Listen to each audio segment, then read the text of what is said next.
Ito, magandang araw sa inyo mga ka-trapper. So, ang oras natin ngayon mga alas 5 na. Wala na yung ating mga gumagawa. Itong unit na to, gagawin natin tong drop side. Ayan. So, palit tayo lahat dito ng kanyang baby chassis. Ayan, kita nyo yung kanyang baby chassis. Ito. Pero binalik pa rin natin yung kanyang palaman sa ilalim. Ayan, yung palaman na yan sa ilalim. Tapos yung kanyang soleras, ito. Kita nyo kung gaano kakapal ang kanyang soleras. Ayan. Ayan. So, ganito tayo mga ka-tracker. Nakita nyo naman, pag nag-modify tayo ng unit, like for example, kukunin nyo rito, i-customize natin. Ganito po ang kakalabasan yan sa unit. Ayan. Bago natin lagyan siya ng pinaka-drop side niya. So, mas tataas na yung kanyang drop side. Mas tataas na yung kanyang drop side kasi dito siya nakapatong. Di ba? Dito siya nakapatong yan dito. Depende po kasi sa mga buyer kung ano po yung ikakaraggan nyo. Kung pang mabigatan, pang malakasan. Ito po yan. Itong unit po natin ito is 4JJ1 at twin turbo. Yan. 4JJ1 po yan, twin turbo. Mga ka-tracker. Yan. So, customize po ito. Yan. Ito po yan ang ating mga materyales. Ito yung lagi po sinasabi sa inyo, ang materyales po natin is talagang mga dekalidad at makakapal po talaga. Kita nyo. Yan mga ka-tracker. Kung gaano siya kakapal. So, yan ang ilalagay natin dyan. Yan. So, mas tatangkad na po siya mga ka-tracker. Kita nyo naman po ang ating suporta. Ayan. Ayan. Talagang ipo-full build pa po natin to mga ka-tracker. Ipo-full build pa po natin yan. Yung mga welding na yan. So after that, lalagay na tayo dito ng plate na steel flooring. Ayan. Ganito po tayo ka-tracker. Tapos itong unit na to is 6 stud, yan, muelye at ang harap at likod, 4JJ1 at twin turbo. Yan mga ka-tracker. Maganda na po ang tindig agad. Yan, nakita nyo po. Matangkad po siya. Yung ganitong unit natin, modelo po ito. Ito yung tinatawag na grill na MUX grill. Yan. Yan po yung mga ka-tracker. Itong isa na to is 4HK1 na reaper van. Ayan. 4HK1 po yan. So tapos na rin po yan. Kabit na rin po natin ibang gulong. Pipinturahan lang din po. Ito pong isa, okay na po ito. Ayan o. 4JJ1 16 feet. Ka-tracker 16 feet na suspension type pero 6 stud. Tapos ang kanyang cooling system is Topre. Available to mga ka-tracker. Kung sino yung gustong tumingin, nakapost din po ito sa Golden 20 and then Golden 20 by Carlo. Ayan. Yan po yan. Pakita po natin dito mga ka-tracker kung paano po tayo maggawa ng mga unit. Yan, ito po yung mga ating mga pyesa, materyales. Ito po. Ayan.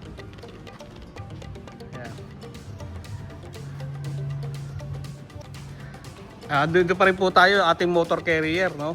So malapit na rin po ito matapos. Tapos ito pong isa 10-wheeler. Yan, pakita ko na rin po sa inyo. Yan. Binaklas po natin ang kanyang differential. Papalit din tayo ng U-bolt. Yung U-bolt po natin, ito bago na po yan mga ka-tracker, no? Yan. Tapos magdagdag na rin tayo ng muelye. Yan. Tapos nag-adjust po tayo mga ka-tracker. Ito po, ganito po tayo mag-adjust, no? Yun. Sa pinakadulo po, hindi na po natin siya pinutol. Sinapian po natin yan. Ito po, yan. Ngayon, iuusog po natin yung pinaka differential. Nakita nyo po. Ito po yung kanyang differential. Yan. Iuusog po natin yan dito sa gilid. Ito po, dito po. Yan. Iuusog po natin yan dito. Yan. Ito po yung ating pagduktong mga ka-tracker. Diba? Yan, nakita nyo po, dito po ang cut natin. Yan. Pag ganito po ang ating tirada. Yan. So, sinarpin muna natin siya dito sa gilid. Yan, pakita ko sa inyo mga katracker ha. Ito po lang, yan. Yan. Sinarpin po natin para dyan po lalapatan ng welding. Yan. Pupulweld po natin yan. Akala nyo po na ganyan na sa unit na duktong natin tapos wala pong palaman sa loob. Meron po yan. Ito po yung palaman niya sa loob mga katracker. Yan. Makakapal na plancha po nasa loob. Tapos mahaba po yan mga katracker. Hindi lang po dyan. Simula po doon, dito po nagtatapos yan mga katracker. Ayan dito. Yan o. Yan po nakita nyo. Yan.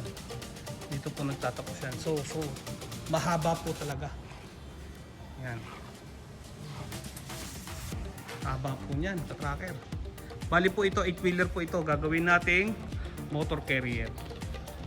Ganyan po ang style natin mga katracker. Ganon din po yan. Ilang feet to? Ayun mga katracker, 39 feet po ito. 39 feet. Yan. 39 feet po. So sobrang haba po. Kita nyo po. Yan. So nilevel na po natin, nilagyan po natin siya ng mga paa. Yan. Sobrang haba po katracker oh.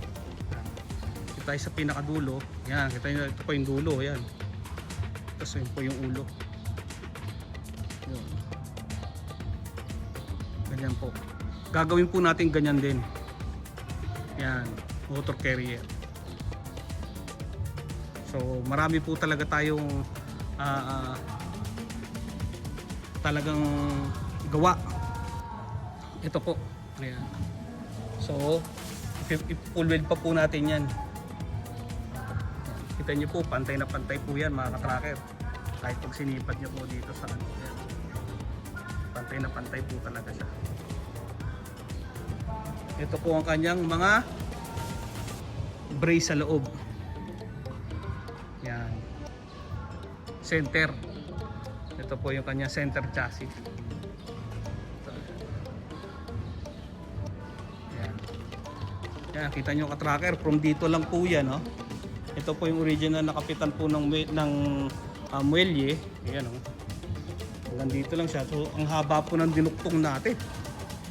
Ito pong duktong lang natin ito, parang hanggang Bataan na yata ito. Yan. Mga katracker. Hanggang ano? Hanggang Pampanga na. Ayan o. Tapos palit na rin po tayo ng gulong. Ayan, na malalaki. Na bago pong gulong.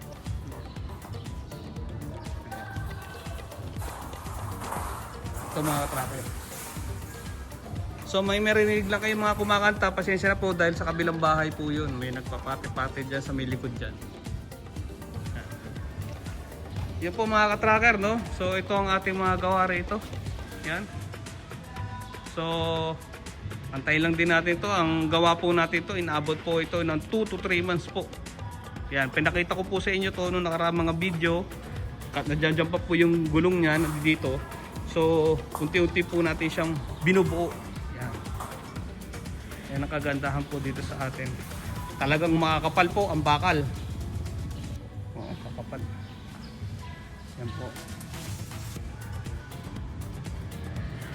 Kaya sa mga magpapagawa ng itong customize, talagang sigurado po kayo, katracker. Di ba? So?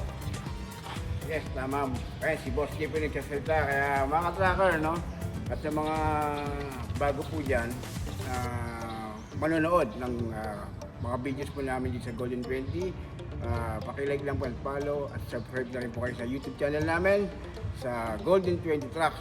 Kaya kung may naisipan po kayo na mag-start ng negosyo o may mga existing business na kailangan mag-expand ng mga truck, dito niyo po makuha yan sa Golden 20 Trading. Dahil dito, sigurado, guaranteed po ang truck na magagamitin nyo.